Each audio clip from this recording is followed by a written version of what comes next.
Good afternoon, everybody. Can you hear me? Hello, hello. Welcome to the Bad Kids Club on a Sunday at noon. I've been kind of MIA purposely, kind of just like taking care of myself, getting better, spending time with my boy, doing all the things that I have to do in uh, order to be good, right? Touching grass, if you will, which I suggest everybody go and do. Go touch some grass. Online isn't that serious.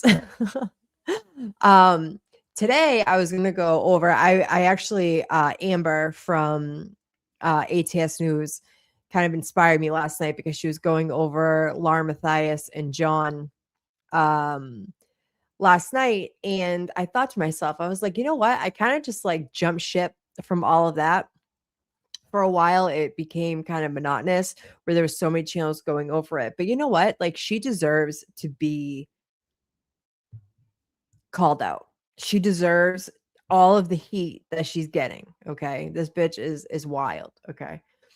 And I've appeared on Difficult Research with Crusha a couple times. I've been on panels with her, Power Women Radio. We all watch J for Justice. We all do all of those things. And one thing is for certain, she has not learned a goddamn thing from everything that happened with the Vallow, Woodcock, Easton family. She actually just recently was at the Kouri Richards trial. We have on this channel have gone over the Kouri Richards trial. We went over her opening statements from the state and the defense, and we kind of stopped there. However, I have my coffee. Do you guys have your coffee? Get into detention. However, Lauren was there with all of her haters. Now, if she was really scared of anybody, okay, she wouldn't be going to Utah where her stalker was and just like living the dream, right? I don't believe that she was ever afraid of Christina or anyone else for that matter. Okay. So she went to Utah. She's at the Kouri Richards trial. While she's at the Kouri Richards trial, Gigi was there. There was a whole bunch of creators that do not like her. Yeah, Tar Heel. I just saw this heifer. Exactly. She's a heifer. Say it louder for the assholes in the back. And she's there with Gigi, and she went on one of her programs. I don't think it's the one we're going to be reviewing today. This one was with her and John, with his insightful, psychologist mind. We're going to review this. Okay. It's a train wreck. Hey, boo. Hey, my love. It's a train wreck. And, for me, I come up here and I'll play doctor and I'll say what I think about people, but I don't like actively go after people. I don't actively try to go out and hurt people, right? I'm a YouTube personality, and we go over shit and we have a good time. Actively going after families, which she has, because during one of her lives, she's laughing at Kouri Richards' boyfriend, who you could tell was absolutely horrified that their text messages were being read out to the world, right? Now, rightfully so, the rightfully so, the text messages were absolutely cringe, okay? Like, he needs a crash course on sexting. However, Lauren got up on her really big panel, on her really big channel, and started mocking him and laughing at him. And apparently he was in her chat. I happen to think that she got trolled. I don't think it was him. I have a hard time believing that it was. Hey, Janice! Oh my goodness, you made it! Hi, Mama. I have a hard time believing that this man went into her chat and was like, "Hey, that's me you're making fun of." I hope she got trolled. I hope it wasn't him, because the guy's probably horrified. Okay, that he looked like he was gonna cry sitting there on the steps, on the steps. What am I talking about? In the chair, being cross-examined and examined by the defense and the prosecution. The guy was horrified. Okay. absolutely horrified. And Lauren gets up there talking her smack, talking all her bullshit, and she's laughing at this man. And supposedly he's in her chat. I really hope it was trolling because A, I think that was a really good troll, or B, she's just another fucking asshole and hurting people. And then she's trying to get him on the program, right? She's trying to get him on. She's trying to get him onto the program. Like, oh, we'll have you up. Yeah, you will, because you run off the backs of other people's pain. That's what you do. You make your living on other people's pain. And this is real rich. Like, she's sitting there and she's going over all of this. She's going over all of this with her, thousands and thousands and thousands of followers. These people are so duped by these two, okay? That she's making fun of them. She's doing everything. She's getting her super chat. She's getting her, all of the things, okay? And this poor kid is supposedly in her chat, like, please stop making fun of me. You did make it. I am so excited you're here, Janice. I am so excited you made it. Janice here is one of, for all of my Boston people who do not know the story, Janice is one of Lauren Matthias's victims, okay? She's she's the girl that, if you remember, was trying to like step to Lauren, like, no, like, let's talk about this. Like, and she's like, I feel threatened. Oh my God, I feel threatened. Like the fucking, like the retard she is. Oh, not you, Janice, Lauren. So Janice here is one of Lauren Matthias's victims. Make no mistake. Lauren has victims everywhere, including her husband. Even though I don't agree with the goddamn thing he does, and I think that he's a wackadoodle too, I think that she, rightfully so, victimized her husband. And like, you can't, I do believe that he is a piece of shit all on his own, but they paired up and they made this like trifecta of Gray Bay, Lauren, and John, right? And there no one. This is why I get so upset with Lauren and John. They think that they can victimize anyone. They can do whatever they want to anybody else, but not when it comes to them. It has to be secret. How dare with my family? Hold on, wait a minute. According to John and Gray Bay, I physically threatened her. Yeah, no, you didn't. There was, listen, she's so upset that you're so much hotter than she is. Mark my words, Janice, you're beautiful. And she hates that. She can't stand any attractive woman, especially around her age. That's why she hangs out with Buffalo Bill, Gray Bay, right? Who's 23 and doesn't know better, but she's also a psychopath as well. I will stand on that until the day I die. They're all psychopaths, all of them, including John. How are you a 50-year-old man living off your parents? Disgraceful. And she's like, oh, I'm a doctor's wife. No, you're not. No, you're not. He's a loser. He's a loser with a PhD in front of his name. That's all she wanted, though. She was fine with that. She was fine with just being the doctor's wife, no matter whether he works or not. I don't believe that he's worked in many. Yeah, her husband's Peter Griffin. Exactly. And he doesn't even have the cool accent to go with it. Oh my God. He's a loser. So we're going to watch Lauren Hidden Grime, as I will call them. We'll review their thoughts on Kouri Richins. This is interesting. This is kind of somewhat of a blind watch for me as well, because I was looking for something to watch. I was going to go to the 9-hour I Have a Stalker bullshit because I haven't finished that. But then I stumbled upon this and they're sitting next to each other. And no one will be able to convince me that they have relations as a married couple. Not ever. You will never convince me of that. He is asexual and she gets it elsewhere.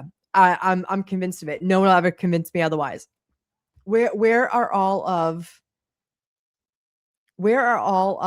the people saying that she's had affairs? I need to know. Inquiring minds want to know how much of a whore she is. Look at her. Look at him. He looks. Look at them. I can't. Look at him. Ah. Oh my God. All right, let's start this out. So this is the Inside the Mind of Kouri Richins, Dr. John breaks down the texts, the calls, and the body cam. And I just want to say this before we even start, that this is projection about what happened to them.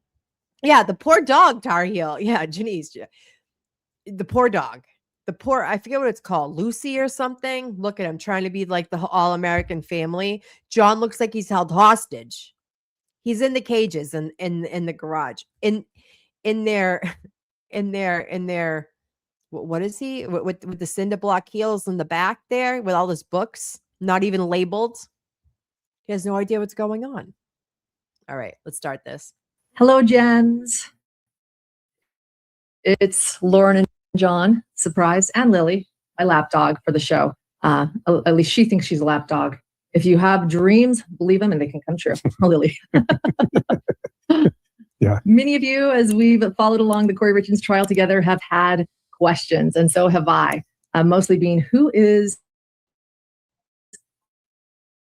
Kouri Richins, the woman on trial charged with poisoning her husband, Eric Richins? Murdering her husband is her charge, actually, as well as many other charges. And lucky me, I'm married to a psychologist. Not just any psychologist, a forensic psychologist, so someone that assesses criminals. Has that been established that is like for sure a thing, that he is definitely a forensic psychologist? Because the last time I checked, Lar Matthias, he hasn't worked in like 10 years before you guys even got married. Okay. You just wanted the PhD.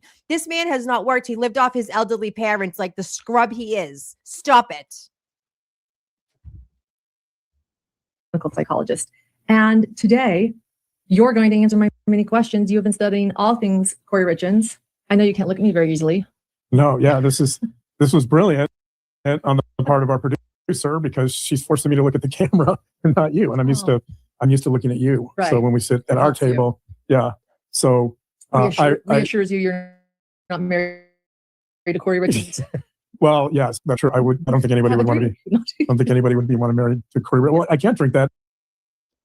Okay, so now she's making jokes about poisoning John. Listen, have some tact. Listen, if you're going to be a YouTuber that you want to be in the regular population, at least have some tact and be like, you know what? Like, I'm not going to make these jokes. Just like she made the joke about Boy Scouts when she had that guy that Jody Hildebrand ruined, right? And she made the tactless joke. Like, get a life. What are you doing, Lar Matthias? Stop taking Xanax. It makes you weird. That oh shit. If you're drinking it, then we're good. It implies that it's safe. It's safe. Okay. Well, yeah. So anyway, you have crazy eyes. All things Kouri Richins, and I just want to know overall. I know you have a lot to go through. This is going to be an intense show. For those of you that know Hidden True Crime, this is what we do. We cover the hidden motives, not just the paramour, not just the money, but deep down into why Kouri Richins would do what she. Hold on. Okay, I'm bringing myself up here for a minute. What true crime station doesn't do exactly the things that they claim they're so unique for? Because I know that anytime we have gone through any case, right? I have done D4VD. I've done JonBenet Ramsey. I have done so many other cases. Who just talks about the life insurance policies? Hey, Tracy V. Happy Sunday, my love. I'm pretty sure we all do this. And the mug is a prop. It probably has whiskey. Janice. She's like, I gotta get shitty to listen to my husband for the next hour and a half. Holy moly. Yeah, blink to make sure you're okay. Oh my God. We all do this. Like it's like something. She's like, oh, we're special. We do that. No, every single YouTuber that does this does exactly what you think that you are so unique for. You're not unique, Lauren. Actually, there's a ton of fucking people like you. Prove me wrong.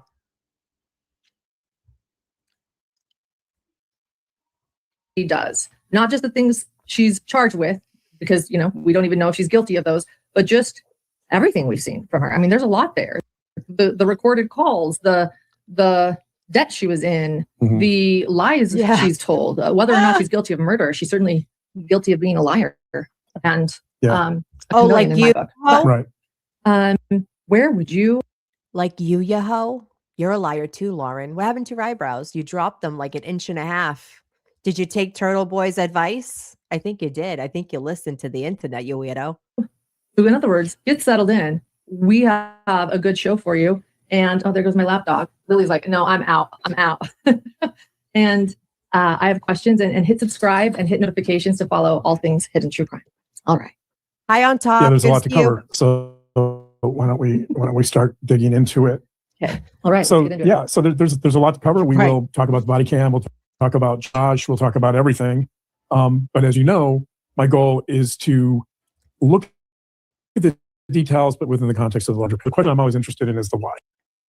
Let's look at right here. Okay, so since we've all been just like hammering at her plastic surgery, you'll never convince me this bitch doesn't have plastic surgery. Her brows dropped 1 inch and her face widened 1 inch. Okay, that's why her face looked all fucked up when she was on Vinnie Politan. Tell me I'm wrong. Tell me I'm wrong. On top, it's always a pleasure to see you, babe. Yeah, the brows, they came down. They came down. Are they even her brows?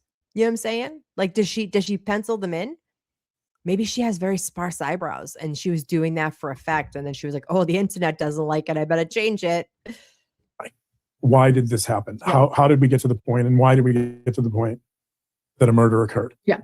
So I think the place I want to start, let's start with the broadest view here. And the place I want to start is by asking the question, what home represent to Kouri Richins? That's the question. If you want to understand Kouri's time unpacking this, if you want to understand Kouri Richins, you have to ask, what does home mean to her? What does it symbolize to Kouri Richins? I'm gonna give you. So in Bryce call, meaning the recent day 9 recorded phone calls with Bryce that they played in court. Day 9 trial recap for those that missed it. We listened to those. And just so I am 100% certain that, again, she listened to the internet and we were talking about how she was at Gray Bay's house doing whatever she was doing and, you know, shacking up with Buffalo Bill, and they listened, and now they're sitting side by side like the weirdos they are. Like the weirdos they are. Oh my God. We can see through you, Lauren. Yes. The Bryce calls. and the Bryce calls, these are a couple of the things she said in there. Okay. She said, oh, the house goes to the trust. I just want they have all the money. Another quote. They can have everything they want. Just give me the house. Right? Mm-hmm. So this is a theme that comes up all the time. Not only the house is she trying to get the mansion, what's called the mansion. The Midway Mansion. The Midway Mansion. Not only is she talking about that with Bryce and Chelsea and her friends, she's talking about it with Josh. Mm-hmm. A subject of a lot of next is this house. Midway Mansion. Right? A subject of she takes out a loan for the Midway Mansion. Mm-hmm. Right? The Midway Mansion is in some ways equally the star or a star player in this trial. Denise. Yeah. Right. And so the question is, why all the focus on the Midway Mansion? Right. And that gets to this issue of home. She's obsessed with this idea of finding a home. And so if you want to understand Kouri Richins, you need to understand, what does that mean to her? Right. That's what's driving this. I mean, She's obsessed with finding homes because she's a real estate agent, you wackadoodle. She's a real estate agent. She flips homes for a fucking job. John, wake up. Sir, what's happening? there's more here that's driving it. But home is symbolic of something that we need to figure out. And then behind that, we're also going to talk about the psychology of greed. We're going to talk about the body cam and what that suggests, right? We're going to talk about Eric Richins died. We're going to talk about your question. Who is Kouri Richins? The way I would reframe that is, I mean, so we want to figure out that too. That's part of this equation is trying to look at that question of who Kouri Richins is. So where do you want to start with all of that? Because you've been sitting in the trial. so there's a lot we can answer this question. We can answer it Hi, through Bad any of these Dazzer. Always a avenues. pleasure, babe. And I don't know. Well, let's start with the body cam. The day Eric Richins died. Does that work? I gave him a list of things that we were going to talk about. So I my honey list. No, Yeah. It was actually your honeydew list. All of you and your mini questions. I delivered. So he got them. So let's talk about the body cam. Yeah. We all know that John does not abide by a honey-do list, okay? We all know that he sits his fat ass at home with the stupid ass books that smell like church, okay? And do nothing. We all know this. There's never any time that this man has a honey-do list. Not ever. Oh, hey, good to see you, baby. She was really, hey, Drew K. Who is John and why does he eat his feelings? I want to know. I mean, someone suggested that he might be on the Ozempic, right? He might be on the Ozempic, but he looks like he fluffed out a little bit, right? Kelly, oh, it's always a pleasure, babe. We all know that he's not doing any honey-do lists. I put my salary on that, kids. Yeah, let's start with the body cam. I want to frame our discussion of the body cam with this may seem unusual, but in the Toshugu Shrine in Nikko, Japan, it's a beautiful shrine. It goes up many layers, and it's a famous shrine, by the way. You'll find there's different panels of what are called the three wise monkeys, and the three wise monkeys they're symbolic of three things. And this is another thing I'm convinced of, right? He starts going off on these tangents, right? Of like there's three monkeys and they're sitting on a ledge, and he goes off on and people get so confused that they're like, wow, he's so profound, he's so smart. No, he confuses people. That's his thing. There's three monkeys and they're all there, and one mother showed up and there's a dad, and he goes off on these tangents and no one knows what he's talking about. And that's why people are like, wow, he's so smart. No, he's not. No, he's not. And those three things are, one of the monkeys is in its eyes, and that monkey represents the idea of see no evil. The next monkey is covering its ears, and that's hear no evil. And then the final monkey is covering its mouth, and that means speak no evil. The basic premise of the monkeys initially was it was symbolic of moral restraint. In other words, if you don't let evil into your life, then you won't act evilly, or you won't enact. You'll represent good, right? You won't enact evil because you're not speaking about evil, you're not listening to evil, right? You're not acting in an evil way, you're not acting in a malicious way. That's how it originally began. That was sort of in Buddhist culture. That was sort of the original idea. It was about moral restraint. Not for nothing. I have a immediate family member who works in the Department of Mental Health, and he is extremely smart, and he has worked in that department and for decades. Okay, and he is getting his PhD. And you know what he's doing with his PhD when he's done and he retires from the current position he holds? He's going to be a fucking teacher. This guy does nothing with his life. Does nothing. What does he do? Can someone list me the things that this man does other than cause problems and pat his wife on the head? Good job. Good job. No. Tell me something he does. Hey, Adrian, always a pleasure, baby.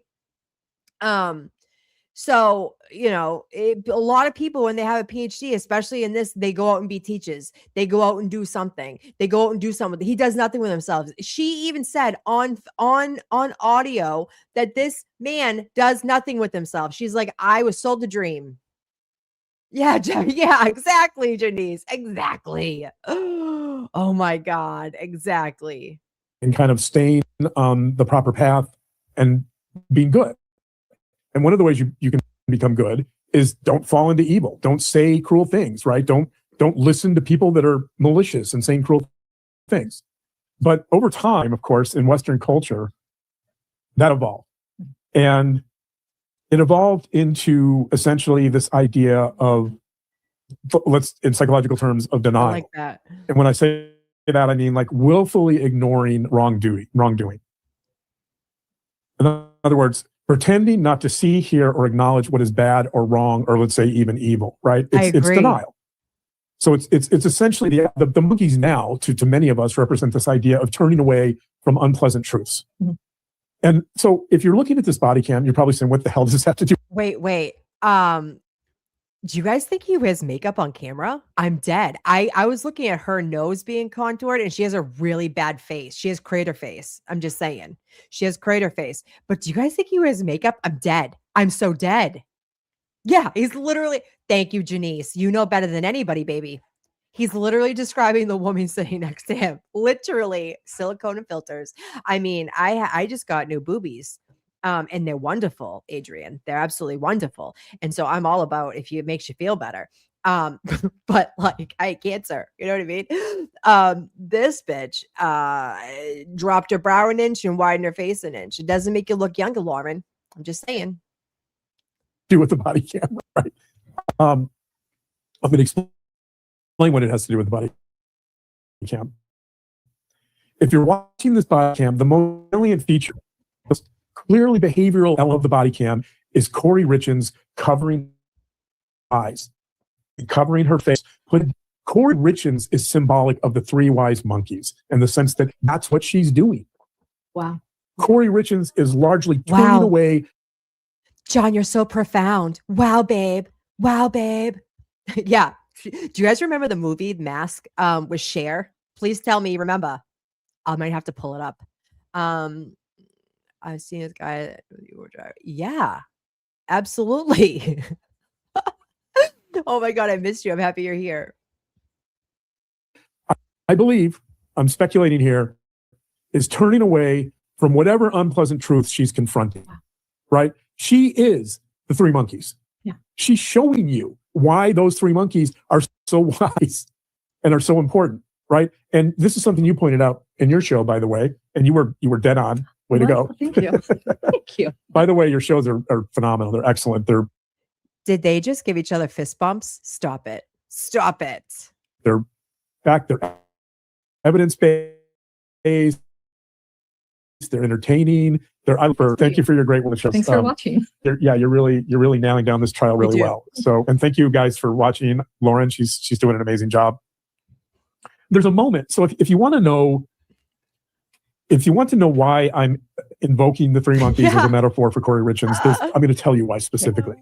There's a moment in the body cams that you correctly point out where the officer tells her, and maybe we can play this again because it's such an important moment. And I wonder how the jury reacts to this moment. But there's a moment when the officer tells her that his body is going to be sent to the medical examiner's office. And look at her reaction. That's her most pronounced, strongest reaction in the entire body cam. She essentially, for lack of a better term, she freaks out. Tar Heel, great point. Great point. She has no idea what he's talking about. She's just, babe, babe, babe. Yeah, fist bump. Boom. Like, who does that? What? Yeah. Oh my God. You guys are wild. She loses it. She stands up, right? She's been sitting the whole time. She's been covering her eyes the whole time. She doesn't want to hear evil. There's times in this body cam where she's quite literally in the fetal position. Mm-hmm. She's on the floor. She's covering herself up, right? It looks like she's in the fetal position. But when she's sitting on the couch and the officer says, we're going to send Eric's body to the medical examiner, and she loses it, right? And her reaction, she starts saying, oh my God. And she stands up and she starts pacing and her anxiety goes through the roof. She hangs her head down into her knees. Okay, so there's some words that I have pointed out on numerous occasions with her, right? Like so, and the way she says delve. Who the fuck says delve? Do you say delve? I don't say delve, right? I'm college educated. I don't say delve. John, the way he says male, Xanax and alcohol face. Stop it. That's so good. But the way he says male, the way they say words is so weird to me. And I don't believe it's like they're from Utah, Ohio. He's from Ohio. Like, what? What? She covers her eyes. She's pacing. So I'll explain to you what the process. Because he was in good health and his age and everything like that. Okay, our medical examiner is going to come and do their investigation real quick, and then also our detective, just to make sure that everything's documented, correctly. And then from there, they'll explain to you what's going to happen. Most likely, what I'm thinking, because he has no serious health problems or anything like that. His age, most likely they're going to take his body to the medical examiner's office. Sure, there wasn't anything else. Okay. All right. You have questions for me right now? No. He had allergy shots Another great movie, Tar. Rayman's a great movie. yesterday. Yeah, and that's what she was. When I was here. What kind of allergy shots? He gets weekly shots. Him and his boy get weekly shots. Like seasonal allergies? Yeah. Okay, seasonal. And where was that at? Park City. City. Family medical? No, Jerry Ranch for medical. Granger? Okay. Oh my God.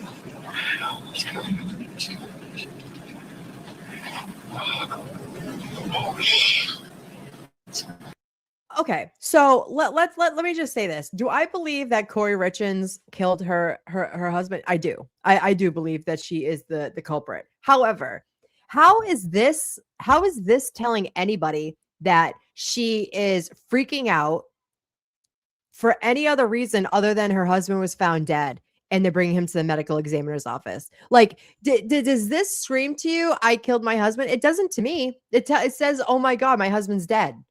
I can't remember her ever mentioning school, Janice. And I think that she flaunted a degree every chance she got, like she does John's. Amen, Daria from Mass. Amen. She would be on that like a hornet. She said she went to BYU or Arizona State or something like that for journalism. Did she graduate? I don't think so. Mm-mm. She would be all over. She would have that shit pressed all over her name. All over.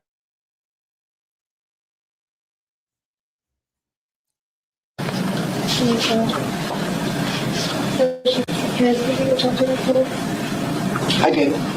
They're all watching TV. I think you guys gotta go back to sleep. It's 4 o'clock in the morning.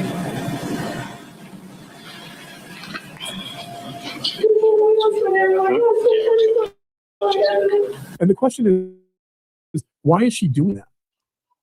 Right? What is it that she's so afraid of? Right? This is a question that, by the way, this is a question on the Bryce call that comes up all the time, which is, why is she trying to control this narrative before the medical examiner has any findings? Yes. Right. Grizz, it's nice to see What you. is she afraid of? Right? And so if somebody. Okay, so to be fair, she's scared because her husband was found dead. Whether she did it or not, that doesn't tell me that she did anything and that she's freaking out. She's freaking out because he was found dead. Like, do I believe she did it? Yes, I do. But that's not here or there. He's just making shit up as he goes along. Look at her. She's like, you're an idiot. He's innocent. They should have no concerns about sending it to the medical examiner, right? They actually want that. They would want that. Help me understand what happened. But consistent with the wise monkeys have wisdom. Shots fired. I love Kouri Richins doesn't, but put aside, the wise monkeys are a metaphor for moral restraint, which then becomes translated in Western culture into essentially ignorance or denial, turning away from the truth, right? And so this, I think, is the reaction that's most important, because it's an example of Kouri Richins turning away from the unpleasant truth that she presumably, allegedly knows exactly what happened. And if that body goes to the medical examiner, they're going in his. Okay, so let's get back to this. So now he is a medical professional, or he's not supposed to be giving his opinions at anything. And he tries to hide behind the allegedly, the this, that, and the other thing. You're not supposed to be giving your take on anything that's not your patient or someone that you're working with. This right here goes against his license. Do we even know that his license still exists? Has he kept up with his licensure anywhere? I don't think so. I don't know. I've never seen it. And usually the internets, and people find everything, right? I haven't been on Reddit in a while. I've been touching some grass the past couple of weeks. Haven't been on. But let's just call it what it is. And I love just shots fired. Boom, boom. She says University of Utah. She didn't have the grades to get to BYU, but Christina did. I believe that wholeheartedly. She talk about a useful idiot. She's a useful idiot. She's John's useful idiot. He's a doctor. Get to the point. Boring. Yeah, exactly. Exactly. It says, Amy, I don't think it was fear at all, but more shock. Yes, absolutely. He's spewing a bunch of shit that has nothing to do with it. Like, I don't care if she didn't do it or not. Do I think she did it? Yeah, I do. But I'm also not a doctor giving, like, I don't know. I do, but neither does he, right? And he's spewing off his stuff because this is what their gems want to hear, right? Nosy bitches. I'm a nosy bitch too. I'm a nosy bitch. I like it all. But like, let's be real here. His body. You have to presume, and again, a jury hasn't necessarily agreed with this, right? But you presume that she's afraid. And her reaction shows fear. Right? And so the question in the body cam, so this is an interesting question. The question that the defense attorney asks is Kouri, she doesn't ask, the defense attorney tells us that the body cam actually shows a picture of a grieving widow, right? Correct. That's what the defense tells us. But my question, I would reframe that question and say, okay, let's give her the benefit of the doubt, right? As you watch them, here's the question we should be asking. It's not, is this a picture of a grieving widow? The question is this a grieving or is this an anxious, fearful widow, right? Those are different interpretations. Probably both, okay? Because at this point, no one even knew that she was suspected of anything. And if I was to look at this, say if she was never brought up on charges or anything, I would look at this and be like, she's anxious and grieving because her husband was just found dead and in his 30s, okay? Like, come on, John. Like, at least try to have some authenticity with this and try to be fair. Because right now, this does not look fair to me, right? Interpretations. Is that grief what we're seeing? Right. That's the question. Is that grief that we're seeing, or is it something else? Is it fear? That's the question. Yeah. And so if the jury thinks it's fear, that's a very different interpretation than if they see that as grief. So I think, Adrian, absolutely. In some ways, the trial is going to hinge on this question because the defense is going to argue that this is a grieving widow, and the prosecution's obviously going to dispute that and say, no, this is someone who's not really showing grief. She planned this, right? And she has knowledge of what occurred, and she's hiding it. She's covering it up. She becomes the monkey that's trying to cover its eyes and see no evil because she literally, in this body cam, she literally wants to look the truth. She does. She literally does not want to see evil. So she's not even found guilty yet. And they're like, she's guilty. She doesn't want to see the truth. She's guilty. She's guilty, kid. She's guilty. What? John, your ethical standards are fucking low. If she did it. Yeah. Right? She will not look. She will not look. She will not look. And if you think about this was streamed 6 days ago, Daria. I will put the link in the chat if you guys want to go watch it on your own. But let's think about what that means. Right? If I'm truly innocent and I'm grieving, right? I'm grieving the loss of a spouse and I'm shocked. Officers walk into my house. Right. I'm going to be despondent and I'm going to want to connect with human beings. Right? If I'm going to look that police officer and I'm going to want to say, I don't know what happened. I don't understand. I'm going to want to connect. Okay, so as an introvert, okay, I know, shocker, guys, shocker. I'm actually extremely introverted, okay? People exhaust me, and I'm kind of a homebody. I spend a lot of time with my kid, and that's just how I am. I'm not a connector. Like, if I'm in a bad way, I want to be alone, okay? I don't want to talk to anybody. I don't want to have to, it's exhausting, okay? So for him to sit there, how she looks at him, says that she's disgusted. How I process things. I want to be alone. Don't talk to me. Don't call me. I'm not a phone talker. Don't call me on the phone. I'm not a phone talker. So for him to be like, oh, I want to connect, just because that's how you would do it does not mean that that's how she would do it. And as a psychologist, you should know that everybody processes things different. How I would process things is I want to be alone. I rejuvenate myself by being alone and having like alone time. Even with my kid, when he goes to bed, no matter what, I need to have like an hour to myself and like scrolling on my phone by myself to recharge my batteries, right? Yeah, you guys see, I hate talking on the phone. Don't call my phone. Janice, yeah, I as much as extrovert as people think that I am, I'm really not. And so for him to sit there as a psychologist and be like, I would do this, well, that's great, but that's not how everyone does things. If my husband was found dead, you don't know how you would react. Do I think she did it? I do, but I'm not sitting here saying that I'm a mental health professional, right? Saying that. I was just seeing that too. It looks like she did on the stream a while back at the kitchen table. Oh God. What was she doing at the kitchen table? I don't want to know their personal endeavors.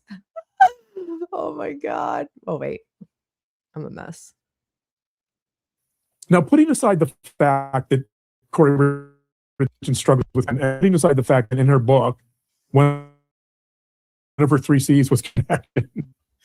Well, right. The irony of that. Well, let me point out even more. When you assessed that book in Kouri Richards years ago, when she was first arrested, the one thing you pointed out in that interview with Good Things Utah was that she said that she too was trying to learn how to grieve. Yeah. She wasn't just writing a book for her children. She was saying that she was trying to learn how to grieve. And so you're saying here that she's not grieving in this moment. It doesn't appear to me she's grieving. Nor connecting. Because if I'm truly grieving and I have nothing to hide and I'm innocent, let's say, when I'm experiencing grief, I'm going to want to connect. Yeah. I'm going to want to get help. I'm going to want to get answers from people. I'm going to be right. I'm not going to close. I'm not going to literally put my hands over my eyes and pretend that the world. How do you know that? How do you know that that's what she does? This is what I have had a problem with for so long with these people.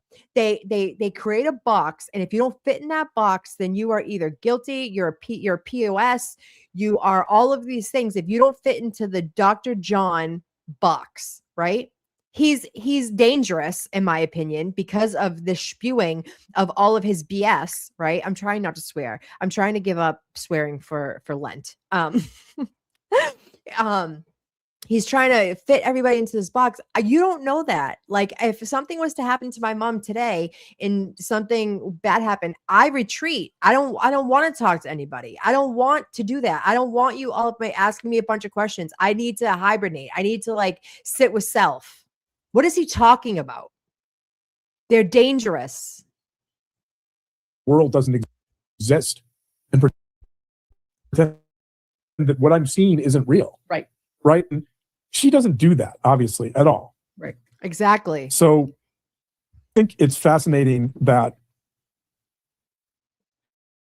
actually does quite the opposite in these moments. She's not looking to connect.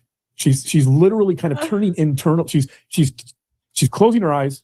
Mm-hmm. She's seeing nothing, and she's making this into some fantasy about herself. That the police aren't going to see Caddy. this. Like there's an officer there, by the way, who he keeps coming back to the truth, which is he recognizes the problem. What he says to her, so he asks her the problems, and this is another issue, by the way. I mean, to be honest, I've like F-bombed at least 6 times since I started 40 minutes ago. So it's not going well, Janice. It's not going well for you, girl. So when you ask about medical problems and then you get a laundry list of like 100 things, or not 100, but when you get a laundry list from someone about all the possible reasons that person is deceased, that's not a good look either. That's desperation, right? Lyme disease. I wrote down some of the stuff. Okay. So here's her list of possibilities for why he died. Why Eric died that night. Pain pills. He did pain pills in high school. He looked pale the previous night. His chest was hurting the previous night. He's dehydrated. He's tired because he had allergy shots the previous night. So allergy shots. He has Lyme disease. He did THC gummies. He had an aneurysm. And I don't know, there's probably others. Those are the ones I wrote down. But I mean, when you start throwing out explanations that It sounds like Lauren's weekend. Isn't she autoimmune and she's doing all those drugs anyway? I mean, talk about projection. Your wife with the Xanax, the Adderall, and the drinking, John. What do you think's going to happen to her, Mister? I'm a professional, medical, mental, whatever the hell you think you are.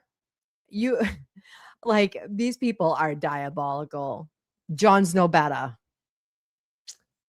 seem desperate, it's probably not a good sign. And again, I don't know if the jury's going to notice that, but in spite of listing all of these possible problems, the police officer keeps coming back to the truth, and he keeps saying he's trying to be empathic, by the way, right? He's giving her the benefit of the doubt. Mm-hmm. He doesn't suspect foul play. But he says several times is because of his young age and the fact that she didn't identify any major health problems, like, for example, a defective heart, right? Something that would have, or something that would have immediately kind of led to the possibility of a sudden death. That's what he says. He was young. He didn't seem to have any health problems. So we're calling the medical examiner, right? He knows this. And that's.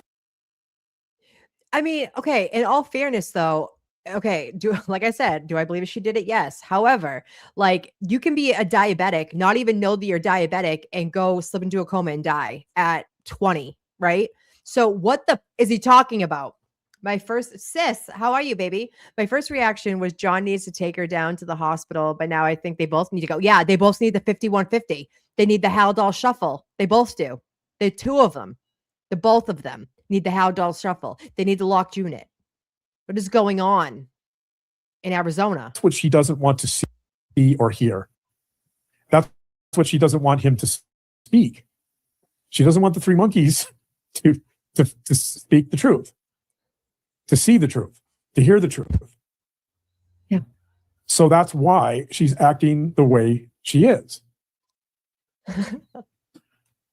So I think that's the most important part of my analysis of the body cam, but I actually want to go a step further. So it's sort of like the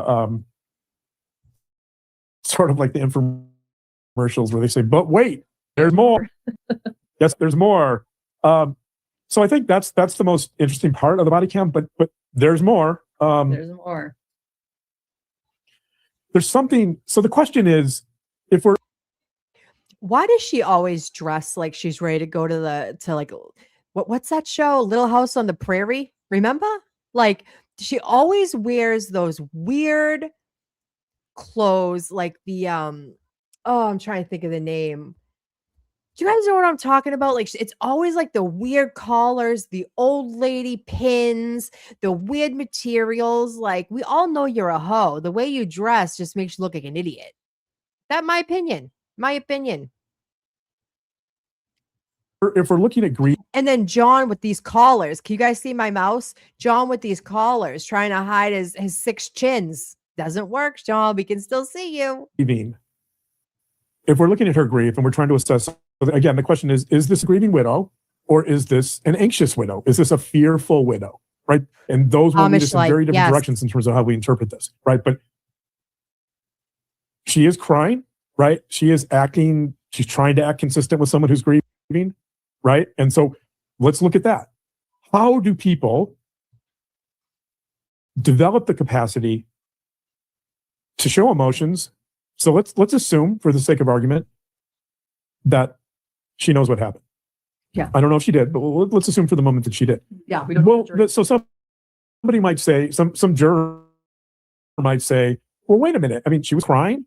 She was saying, oh my God, oh my God, oh my God, oh my God, oh my God, right? Like she wasn't giggling. She wasn't happy. She wasn't happy. She was emotional, right? Does that show that she's grieving? Like, yes. Let's look at that.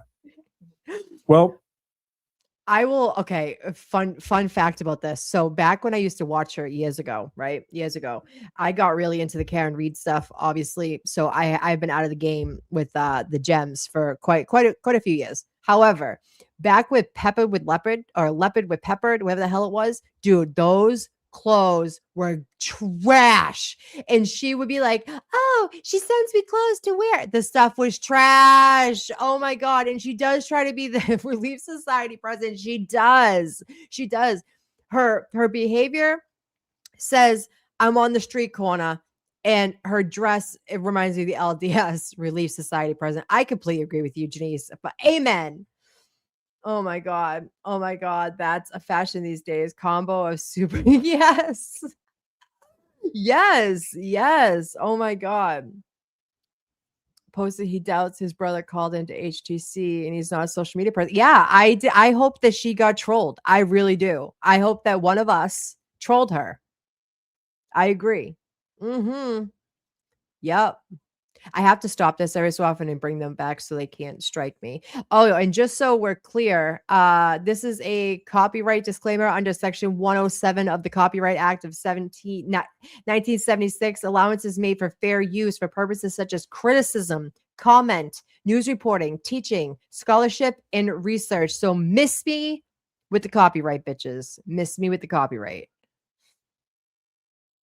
There's something in psychology called behavioral activation, and I happen to know this quite well. Yeah, by the way, agreed.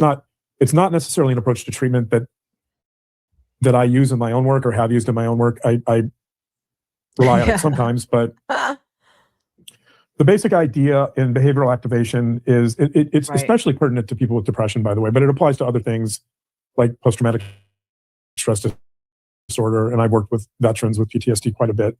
Oh, when? 12 years ago? Behavioral activation is the idea that, for example, I'll use myself as an example since I've struggled with depression. Okay, so the people with depression tend to withdraw from the world. They tend not to engage as much. They tend to avoid because they're depressed and they don't feel good, and right, they feel sad quite often. They might have more anxiety. There's a tendency to withdraw from the world. There's a tendency to become more avoidant, and you probably know this. So you know this from being married to me for 10 years. Did you just say, is this Nan? No. Similar personalities, but no. That is funny. This is Laura Matthias. Welcome in. Oh shit. And so what behavioral activation involves is essentially engaging in behaviors that are the opposite of that, engaging in behaviors that are meant to facilitate emotions and in particular emotions and moods that are contrary to depression. So in other words, if I'm feeling depressed, maybe the best thing for me to do would be to get out of bed and go on a hike or go to the gym, right? Or to go on a date with you and have fun, right? Like behavioral activation is the basic idea. Hold on. All right. Let's take a. What do you think their idea of a fun date is? Oh, hey, Christine. Good to see you, baby. Everyone put in their 2 cents of what do you think that their idea of a fun date is? I am interested to know. No, he's never hit a gym in his fucking life. Not never. Janice, he's never hit a gym. Come on. This man, he hasn't seen running since his football days, back when he was something. I was something. I have the CTE. No, you don't. Not until you're dead. They can't say that you have a CTE injury, sir. And that could make you a serial killer. Do you want to keep saying it? Jesus. Mary and Joseph. That behavior and action, they generate and evoke emotions. So in other words, it's the behavior that leads to change. It's the behavior that leads to feeling something different. So if I'm feeling sad, then behavioral activation says, engage in a behavior that will take you out of that state of sadness and make you feel better, right? There's this classic example in psychology research about if you're feeling sad, smile. Like literally smiling can help you feel better. Or there's the famous example of the so-called power pose. That's been disputed now. But if you're going to go into an interview and your shoulders are slumped and you're feeling bad, right? You're not going to do as well in that interview because you're not acting like you own the room. So if you go in with the power pose and you stick your chest out and you're really confident, in theory you're going to perform better. That's behavioral activation. Or pull a Stuart Smalley. Stuart Smalley. I'm good enough. I'm smart. Do you think he pulls a Diddy? And do you think he sits in the corner? I'd put money on it. That's a good call. That's a good call. He might be the old white Diddy. He might. Who knows? darn it. Yeah, you look in the mirror. No, Doggone it, people like me. behavioral activation is a little different in the sense that Not it's just an affirmation. it's not an affirmation. It's actually engaging in an action or a behavior that can, in theory, Oh change my your God. emotional state. You guys are awesome. So that's the idea of behavioral activation. I'm gonna tie this together in a minute. Okay. And when I think about behavioral activation, I always think of something called method acting. I hope you had fun, And- Chris. Text me later. Method acting is when an actor essentially does something similar. They engage in a behavior. He's channeling his inner Brad Pitt. It's very similar. They engage in a behavior that makes them feel a certain way so that they can perform that role better. In other words, they step into that role and they try to live that role. So it's performative, right? Actors do this all the time. Yeah. There's classic, there's actors that are, I'm not sure if actors are trained in this as much, but old school actors used to talk about method acting all the I time. think so. I've heard it. Yeah. And so the question here, so if we take this idea of method acting and behavioral activation, and we look at this in terms of Kouri Richins, right? You see someone who keeps saying, oh my God, and look at her behavior. She keeps stomping her legs, right? She's shaking. Like she is engaging in actions. Mm-hmm. Daria, this is an absolute fact. I think everyone who's ever been depressed knows everything he's saying. But when you're depressed, you don't want to do any of it. All that fake it till you make it stuff. Yeah. Amen. Amen. Like I've suffered from depression and anxiety my whole life. Okay. And we all know that what he's saying is true. But how many times have you been in like a slump of depression where you're like, I don't want to do anything. I don't want to see anybody. I don't want to go out. I don't want to do anything. And even though you know that what he's saying is true, it's hard to get yourself out of that slump of it. So like, what is he talking about exactly? Yeah. He's irritating. He is irritating. And he's on disability and doesn't work because of his depression, supposedly, because he has a CTE. That presumably could evoke grief. Hi, baby. In other words, by doing some of the things she's doing behaviorally, by stomping her legs, by shaking her, like by showing agitation, by saying, oh my God, that's a behavior. Yeah. By doing those things, she's now able to feel more grief. Brings more insight into I need to learn how to grieve from her. Good things, Utah. Well, I think intuitively she knows she needs to show grief in that moment. Right. So she does. There you are. The basic I was like, idea oh, wrong. behavioral activation, which is a psychological principle, and method acting, which is clearly a performative idea. The basic idea is that our psyche follows our behaviors and our body into reality. Our behaviors actually guide us to feel certain things and to show certain emotions. So I'm not saying, I'm not necessarily saying that I know for sure this is what she's doing, but what I'm saying is that if she knows that she poisoned her husband, that's a hypothesis. If she knows that she poisoned her husband, the way to show that she's the victim here. Correct. That this is a good friend of the Richins family, but look what they're doing to her. She wants her home. They're kicking a single widow now out of a home. They're calling her a bad mother. So I think it was, to sort of persuade more of the Richins side to see her as the victim and the Richins family as the bullies. Oh, like you, Lauren? Like you, the one who's never home and is a bad mother, in my opinion? That's my guess. Yeah. So I already mentioned that she's obsessed with keeping her house. He's good. Right. That's an important part. Yeah, she says she is. Yeah. I think that's one of the most interesting parts of the Bryce call is this notion. Let me read it again because it's so important. They, meaning the Richins family, they can have everything they want. Just give me my house. So again, this idea of home and the mansion, the Midway mansion, represents so much to her. Symbolically and emotionally, that home is everything. This is a great point, Adrian. They can analyze everyone else's behavior, but not their own. Yeah, absolutely. They think nothing's wrong with how they act. They see nothing wrong with it. Zero things. and they'll sit up here on their high horse and be like, oh, this, that, and the third.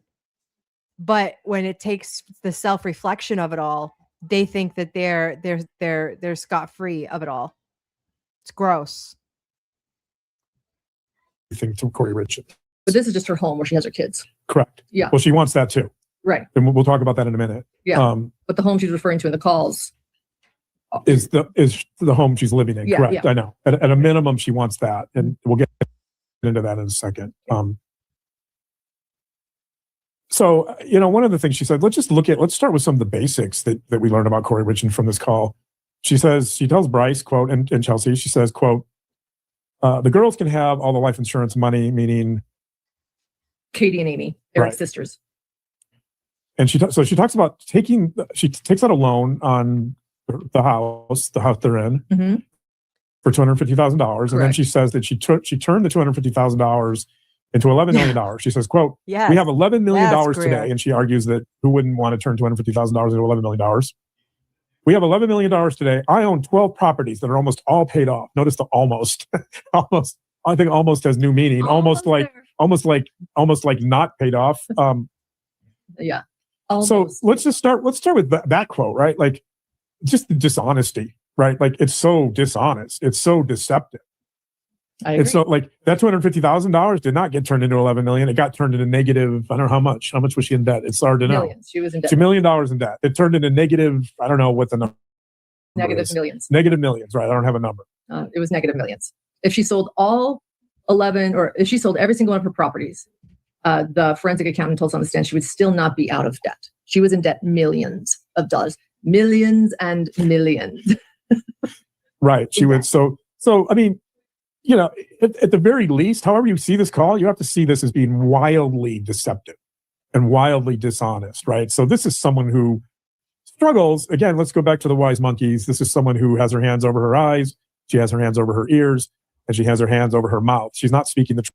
Oh, like your wife, the one who has absolutely tried to destroy people's lives and make murder victims' families pay for her fucking bad behavior. Miss me with this, John Matthias. Miss me. Truth. She's not hearing the truth, right? She's not seeing the truth. She's lying. Yeah. And again, I don't know what the jury's thinking or how they're going to interpret that, but I think it would be hard to argue after what the jury's heard and after hearing this call that this is someone who's trustworthy and honest, because clearly she's creating this fiction, this fantasy around her money, arguing that she was quite successful and she made a lot of this money. She didn't. Right. So you have this issue of deception. You have this issue of Oh, like you, because you make your wife go out and make all the money in your house, John Matthias? Is that what you mean? Like you, when you sit home doing absolutely nothing? Is that what you mean? And Lauren's like, yep, that's right. I'm the breadwinner and you sit home and do nothing. Yep, that's right. I hate being married to you, John. How does that feel? the importance of the house. We'll get back to those in a minute. And then there's a quote that you also picked up on in your show that is the most important part of the Bryce call. And this will set the stage for everything else we're going to talk about today. Quote, Eric would never let me work. Eric never trusted me. I know what I can do. Eric never gave me a chance because he didn't believe in me, and the debt was paid off in 7 months. Well, the debt obviously wasn't paid off. It wasn't. It wasn't. But this whole idea of blaming this on Eric in some ways, right? And that he won't let her work. He didn't trust her. He didn't believe in her. This is going to be a persistent theme with Kouri Richards. Yes, it is. Oh, like Lauren is with you and she's like, stay home. I'm going to go out and make the money and go do whatever I want while you stay home with our son and, just live off of me. Is that what you mean, John? This is going to define our analysis of Kouri Richards. This is going to define our analysis of what home means to her. Okay. He didn't believe in me. Yeah. Right. And so that's really important. Because what we're going to learn about Kouri Richards is that there's never enough for Kouri Richards. That there's never enough money. There's never enough love. There's never enough of anything. Right? For Kouri Richards, everything is always the pot of gold at the end of the rainbow that doesn't exist because there's no leprechaun. Right? So she wants to find a leprechaun in the pot of gold. And So do I. well, yeah, I mean, we all do. Don't we all? I guess, so I don't know if I do, by the way, but I mean, we'll talk about that. So that quote is really important, and you picked up on it. You discussed it. Did you want to mention anything about? Well, I think it says what she feels about herself. That's what I caught too. You know, he didn't believe in me. Look what I can do. You know, he didn't trust me. If given a chance, look at me. It goes along with some other texts to Josh.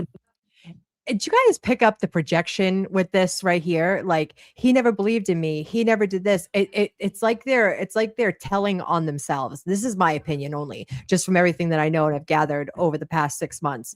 It's all projection. They can't see themselves, but they are quick to put it onto other people, almost like telling on themselves, in my opinion. The paramour. I love saying the paramour. I've never, the paramour, the lover, the secret lover, where, we'll get to that later, but where she says that she was cleaning toilets of rich people's homes. Yeah, let me read that now, as a matter of fact. So okay, so we're jumping ahead. We're jumping ahead here because this is important. This is going to be a similar motif. So Kouri Richens text to Josh Grossman, or Robert Josh Grossman, the paramour secret lover, who I've talked to Josh now, and this is a text from Kouri to him. Right. Go ahead. Yeah. This is a text from Lima Bean to Pea in the Pod. Yeah. So Lima Bean is Kouri and Pea in the Pod is Josh. Yes. Here's the quote, and this isn't exact. It's pretty close, but I had to narrow it down a little bit. And the reason I'm reading this is because I want to lump it together with the previous quote about Eric never trusting her, right? These overlap. The Kouri, in the text, Kouri says, quote, "When I was little, I grew up scrubbing other people's toilets. Absolutely. I was always looked down upon. Tomorrow, I close on 3 properties. It's never been about the money. It's about being able to say, I too have properties in Park City, and you're not better than anyone the way you treat people, and I can prove it." Yeah. That text. That text Like yours? really, really gets us closer to understanding Kouri Richens. That text and her statement to Bryce about Eric not believing in her, those two overlap. Okay. Right?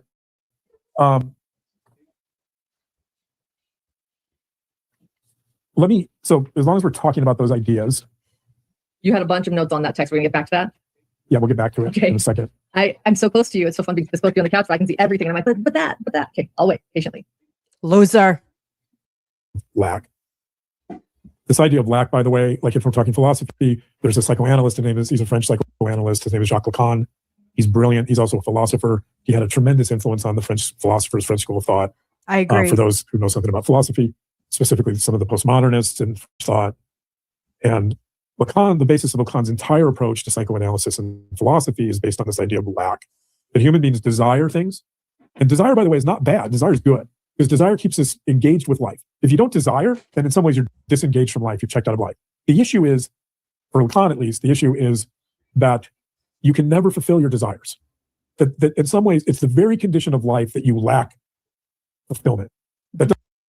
Bro, I'm thinking back to her her little thing on Mormon Stories. He's talking about her. Like, she lacks everything that she needs to be a successful human being. And she'll never have enough. She'll step on anyone that she can to continue to get what she thinks that she wants, when in actuality, she's just an empty shell of a human being, in my opinion. Yeah, Lawrence O'Brien did his homework. Yeah, Robin. Oh my God. Adrian, this is absolutely, baby. Money, money, money. That's all they care about. It's gross. Doesn't mean you can't chase fulfillment. It means that you can never finally absolutely reach a state where you're not lacking something. Interesting. Amber, so, hi, baby. This is going to bring me back. So this is going to bring me full circle. We started with the wise monkeys, which has its origins in Buddhist thought. I'm going to return now to a Buddhist idea, which I always think about when I think about greed. A lot of psychologists will talk about this idea when they talk about addiction, by the way. But in Buddhist thought, there's this metaphor of what's called the hungry ghosts. The hungry ghosts are exactly what it is. That if a ghost is going to eat and nourish itself, it's not going to last long, right? The hungry ghost metaphor is that ghosts are always hungry because a ghost can never be fully nourished. So the ghost has to eat, and the ghost seeks enrichment and nourishment, but it will always remain unfulfilled. Yeah. Right. And the metaphor in Buddhism it's a metaphor for craving. that human beings crave more and more and more. So it's closely aligned with greed, right? Human beings, they crave more and more and more, and they think they're going to fill up this void in these buckets in the way that I just talked about. Yeah. Like your wife, John, like you, John. But they fail. They fail because there's another idea. So there's another idea in Buddhism that's important to talk about here, and that's the idea of impermanence. The term that in Buddhism that is one of the terms I use all the time. Well, not all the time, but it's a term that's near and dear to my heart, and it's called, the term in Buddhism for impermanence is anicca, A-N-I-C-C, and that means impermanence. In Buddhism, there's something called the 3 marks of existence. The first one is suffering. That's dukkha, D-U-K-K-H-A. Anicca is impermanence, and anatta, A-N-A-T-T-A, means it's the doctrine of no self. But for our purposes, the one I want to focus on is this idea of anicca, or impermanence. And impermanence is the idea that everything is transitory. Everything is impermanent. So, Amber Girl, we have been reviewing their assessment on Kouri Richins because Lauren has been in the courtroom in Utah, mind you, where her stalker is, with all of the other podcasters that absolutely hate her. And so they're sitting on the couch next to each other at home because it was Gray Bay's idea. Yeah, exactly, Adrian. Nothing new, all the same crap. That's a fact. And they're giving their assessment and tearing Kouri Richins apart. Meanwhile, they have no self-reflection, and it's basically just the hour of projection and telling on themselves, in my opinion. In my humble opinion. Everything changes. Everything changes. Everything's in flux. We all age. We all have limitations. Right. Exactly. Right? Everything we have will eventually go away. In Buddhism, sometimes Buddhists say everything that arises falls away. Correct. Human beings don't like this idea very much. Human beings want to think that things are stable, that they're solid, and they'll last forever. Yeah, we do. But this idea, so this is where this idea of lack comes in. If you see the world as transitory and impermanent, if you see everything as impermanent. They're so awkward together. Like I can't even stretch my mind to think that they have any sexy time. Like, do you guys, like I've said this before, like, you look at couples and you're like, oh, I bet they have a good time, right? Like, I bet they're wild. I don't get that at all from these two. Like, John sleeps on one side of the bed. There's like a pillow barrier in between, and Lawrence is on the other side. She's like, keep your cinder block hard heels on the other side. You know what I'm saying? They're awkward. They're awkward. Then whatever you chase, whatever you crave, whatever you seek, whatever you try to grasp, it's going to be temporary. So right now, this moment, we have this moment, and we'll have this moment in memory, right? But we can't grasp it. We can't make this moment. We're filming it. We'll have it on film, guys. We'll have this moment on film, but we're not going to ever recapture Yeah, Grayson's their barrier, the third wheel in so many ways. this moment as it is, because we can't, right? That's lack. Yeah. You can go to the store, you can dream about buying an outfit for months, and you can save enough money. You go to the store, you buy the outfit, right? You think it's going to make you feel good. You put it on, you have a moment where it probably makes you feel great, but it won't perpetually make you feel the same way. That's lack. Human beings, whether we like it or not, we live in lack. We live with some sense of emptiness. It's difficult. We live with some sense of helplessness. We live with some sense of vulnerability because that's the human condition. Yeah. And so at the most fundamental philosophical level, what Kouri Richins is trying to do here is she's trying to accumulate her greed through her greed and her grasping. She's like a hungry ghost.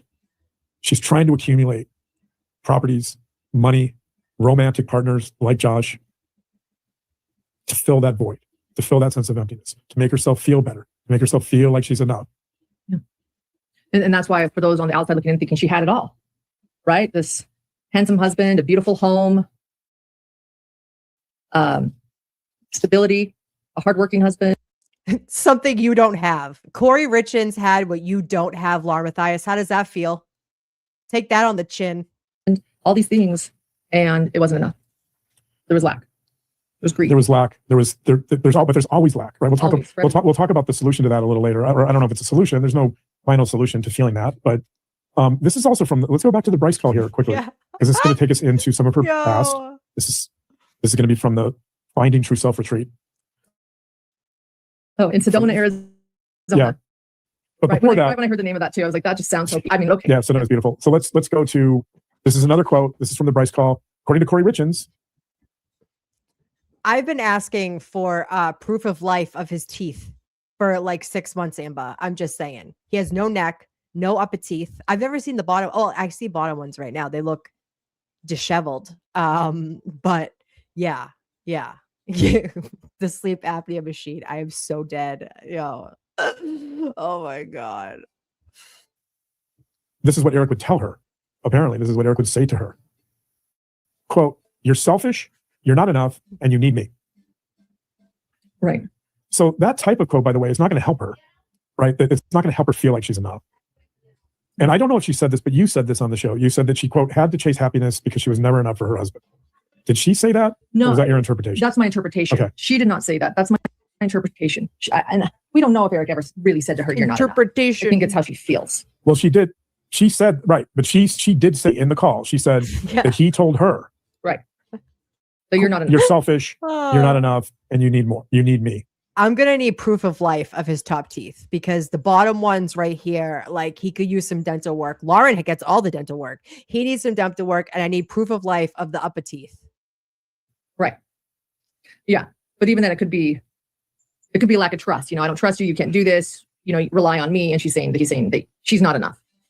Yes. But yes, that's how she's interpreting whatever Eric is saying to her.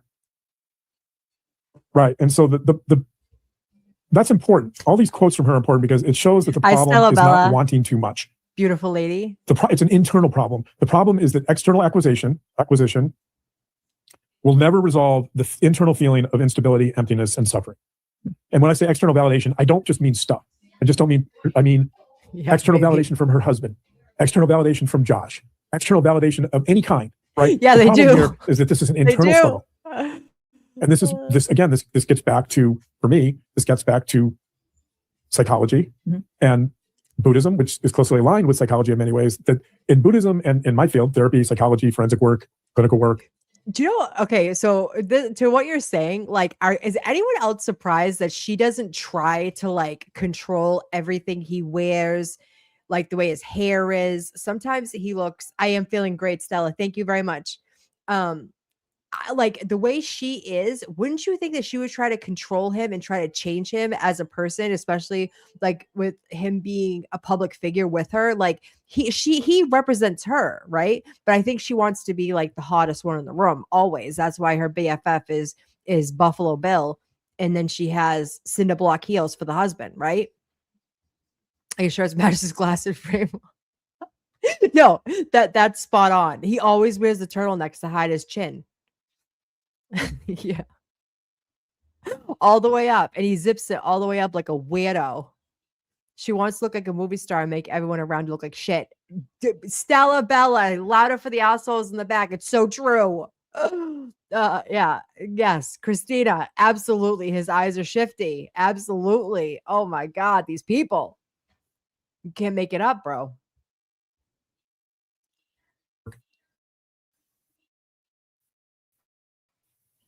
the goal largely is to get human beings to see that it's not the external stuff that matters. It's your internal world and how you react to things, how you interpret the world, how you symbolize the world, right? And that takes us back to this idea of home. Yes. What does home represent to Kouri Richins? Right. Yeah. Before I answer that question, we're going to have to get to the Sedona retreat. Sedona, the true self. Bring in the True Self, plane, right, John. so- Bring it So in. the Sedona retreat is called Finding True Self Retreat, I Sedona agree. 2021. They were asked to write a third person autobiography. The person that talked about this true self retreat. Anyway, Ali Staking, her best friend. as long as I'm talking about if I'm talking about in Buddhism the three marks of existence, is that permanent? That's what scares me the most. Is to me the thing that matters most are my memories. And that's the thing I'm most afraid of. I And agree, we'll talk about Stella. that a little later, by the way, in terms of when we do think of what really matters. If it's not greed, and if it's not accumulation, and it's not houses, and it's not money, like Kouri Richins thinks, then what is it? What is it that really matters? And if everything's impermanent, then what is it that matters, right? Well, But let's depressing. before we. No, it's not. It's not really. Well, why do you think I'm depressed? All right. So before we can answer this question of home, I'm straying a little bit here, but sorry guys, this is getting really philosophical. I warned you that I'm a philosopher at heart. Okay. But we really want to understand Kouri Richards, right? Am I helping? Oh, for crying out loud. I'm a philosopher at heart. John, you are your own biggest fan. I promise you that. With that, that's the goal here. You are. Okay. You are. Okay. Thank Are we you. going to talk about? Yeah. Let's talk about this letter she writes, this third person autobiography. We need to understand this. So here's a little bit of history on Kouri. She was born in Oklahoma. Her brother is Ronnie. She lived in 17 different states growing up. So her father moved all the time. This is according to the True Self retreat The letter. with Ali Staking, the letter that she wrote about herself. Okay. Born in Oklahoma. Brother Ronnie lived in 17 different states. Her father was an alcoholic who was in an accident where he apparently ran into a police officer and he spent 6.5 years in prison. Wow. Because of that. Her mother was a compulsive gambler. She was rarely home. Their homes were foreclosed on multiple times. Their cars were repossessed multiple times. Her mother was always in debt. Having a stable family was her biggest dream. Interesting. Having a stable family. Note that. That's going to be important. Oh, I've noted it. Having a stable family, her biggest dream. Again, confusing. I crack. So she married in 2013 because she was pregnant and she wanted to have a stable family. She went to Yeah, remember on her Mormon stories how she made up that best friend that she still talks to, the little black girl or something? Of course she had to be black. She had to be like, I am an ethnic receiver. I have friends of all kinds. No, you don't, Lauren. You don't have any friends. You don't know what it means to be a friend. And there are people in my chat that can say that for sure. So you are a weirdo. Yeah, right. She had reverse work. Yeah, for sure. Yeah, he does. He's his own biggest fan. Mm-hmm. Oh my God, that would be amazing. Me, you, and Janice on a panel would be amazing. Make them cry. Stop it. Oh my God, Amy, get it together. to graduate school because she, quote, thought it would make her, quote, make her happy, unquote. She had more children because she thought her children would make her happy. And again, that becomes another example of accumulation. Right. Right? Like in some peculiar way, having more children, she thinks are going to make her happy. But if we go back to this idea of hungry ghosts and greed and grasping and accumulation and lack. How does it feel to know your wife hates being a mother? How does that feel, John? Let's discuss you guys. Children certainly are wonderful and they add value to our lives. But will they make you happy? There's actually a lot of research showing that children decrease happiness in marriages. That's not to say, by the way, that parents don't love their children. It just means that parents make a lot of sacrifices for their kids. So she got pregnant when she was 22 years old. In college, she didn't expect to get pregnant, but she did. She was married in 2013. She believed that graduate school, so she went to get a master's. She believed that graduate school would make her happy. And again, this idea of finding happiness through accumulation. If I get a graduate degree, right, that's accumulation, status, all the things I talked about. Like you and your wife, sir? Like my friend Amber just said, projection. If you just have these things, you will be happy. If you have the mansion on the hill, right, you'll be happy. If you have all the money in the world, you'll be happy, right? The reality is you won't. But hey, for her, that's her belief. Yeah. Then she believes that having more children will make her happy. She learns at some point that her husband, Eric, has an emotional affair, and she seeks counseling for her anxiety surrounding the emotional affair. So that's what we know about from assuming this letter's accurate. Yeah, a letter she wrote at this retreat about herself. Right. So this is what we know. This is what we learned about her history. And I think there's some really fascinating stuff in this history if it's accurate, right? That a father who's an alcoholic. And so basically I could argue that her parents were both addicts of sorts, although compulsive gambling isn't necessarily. I agree. And I want to point out too, this, I know not from this, her father did die of alleged alcoholism. Yeah, he died young with cirrhosis. She was about 19-ish, 20, I think, when her dad died. Yeah. So I guess I'm saying this all makes sense. But just looking quickly at her history, it seems reasonable. It seems reasonable to speculate that there were probably some attachment issues, that it's possible to. Like, how do these people know this, right? Like, how does he know this? He's never met her, never talked to her, never done anything of the sort. And all of a sudden he knows her attachment style? Get out of here. Oh my God, stop it. Think that she said her mother, after her father died, her mother was never home at all. Had to work full time. Right. There's at the very least, you'd say that there's instability, moving to these different states, having homes foreclosed on repeatedly, cars foreclosed on, her mother being in debt. This was not a stable childhood. Mm-hmm. Growing up with parents that had different forms of addiction, right? That's problematic. Yeah. And so it's it's easy to see, if we think about that, it's easy to see why she's putting so much stock and faith in this idea of having the perfect home and why she doesn't want to give up her home, because her home, let's go back to this question. What does her home represent? What does her home represent? To her, it represents stability. To her, it represents safety. To her, it represents comfort. To her, it represents security. It represents all those things she never had in childhood. Here's the problem. This is a big problem. I'm listening. That because she was shaped in this environment unconsciously, she may want, she grasps at this idea of the home as being a place of safety and security, but she. You know what's really funny? I was just sitting here thinking, like, these two come up here and they go on their soapboxes and they talk about these criminals and whatever with no evidence. What evidence do they have? They're just throwing shit out there. Us who expose these people have legit evidence of what a piece of shit she is, and we go based off of that, based off of evidence. What evidence does he have saying what her attachment style is? And if she of course she wanted to keep her home. Why wouldn't she want to keep her home? Are you all right? Ugh. You make me angry. She doesn't know how to create that. She doesn't know how to achieve that. And this is the irony, right? This is the tremendous irony and tragedy of Kouri Richins, is that she actually did the opposite. Instead of creating a home that was safe and secure, she created a home that was dangerous. And it was a place where her husband eventually was murdered. In his home. He was allegedly murdered. Allegedly. In his home. In his home. In his home. In his bed. In his home. Allegedly. Right. And